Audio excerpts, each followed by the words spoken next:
প্ৰভু জগন্নাথ দেব শ্ৰী শ্ৰী বুনিয়াগুছি সত্ৰ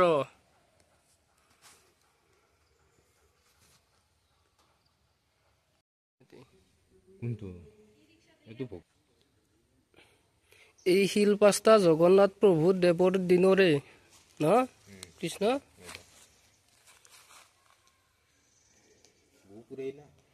বহু পুৰণা শিল জগন্নাথ প্ৰভু দেৱৰ দিনৰে এনেকে থোৱা হৈছে অলপ ভালকে সংৰক্ষণ কৰিলে ভাল লাগে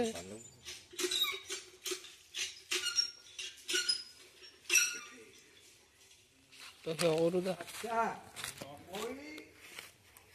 একটা দৌড়াদৌড়িকে আজি মোৰ জনমৰ যাবই এই কি বাক্যটো থাকে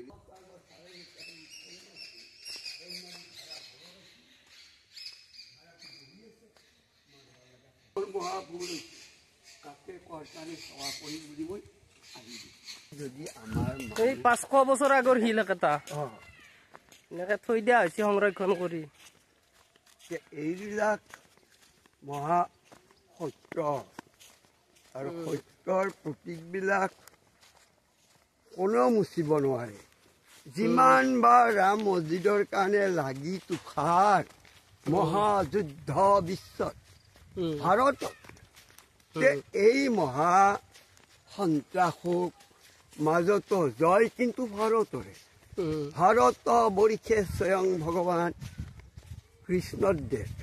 সেইকাৰণে ভাৰতত যিমান উগ্ৰমূৰ্তি আছে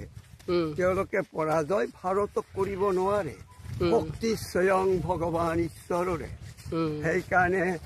ভাৰতৰ মানুহ নালাগে নাই লাগিলে কোনোদিনে পৰাজয় হয় নাই জয় ভাৰত ঠিক এইকাৰণে ভাৰতত ধৰ্মৰ ক্ষেত্ৰত মহা জ্ঞানী পুৰুষ আবিৰ্ভাৱ হৈ আছে আৰু সেইকাৰণে ভাৰতৰ জয় অনিবাৰ্য কাৰণ ভক্তৰ সাধকৰ বৈষ্ণৱত্ব গুণ এটাই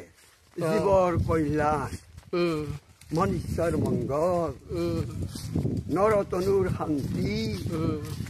এনেকৈ বিয়পাই ৰাখি আছে তেনেকে এইবিলাক ভাগ্য কৰিম বুলি কেনেকে কৰিব উদ্দিষ্টত লৈ আহিব লাগিব তেতিয়াহে পাৰিব সেইকাৰণে পাৰতাজনৰ পৰা এই মনুষ্য জ্ঞান ল'ব লাগে ল'লে তৰি যায় নল'লে মৰি যায় আগে জানে কেনেকে মৰি যায় যে 6 ঠাই 55ত বেলুন ফটাৰ দৰে ফাটি যায় সেইকাৰণে তেনেকে যায় অৰ্থাৎ কৰ্ম অনুপাতে জন্ম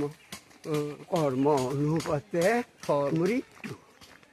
কৰ্মৰ লগতে এই সত্য ঈশ্বৰৰ গুণ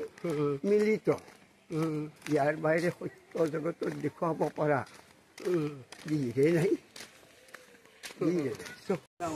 কিবা আগতে আমি ধথৰাৰ পাতৰ ফুল লৈছিলো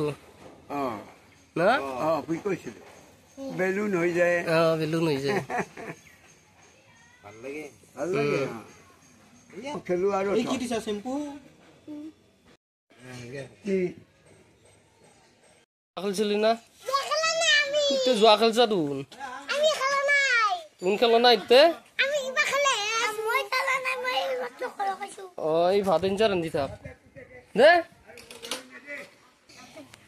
একে একে কি জানা না দুই একে তিনি আমার দেখখানোর নাম কি গো আমার দেখখানোর নাম কি হ্যাঁ না ভারত ভারতবর্ষ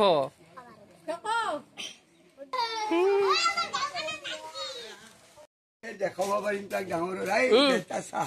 ৰাংটা কৰি উঠিছিল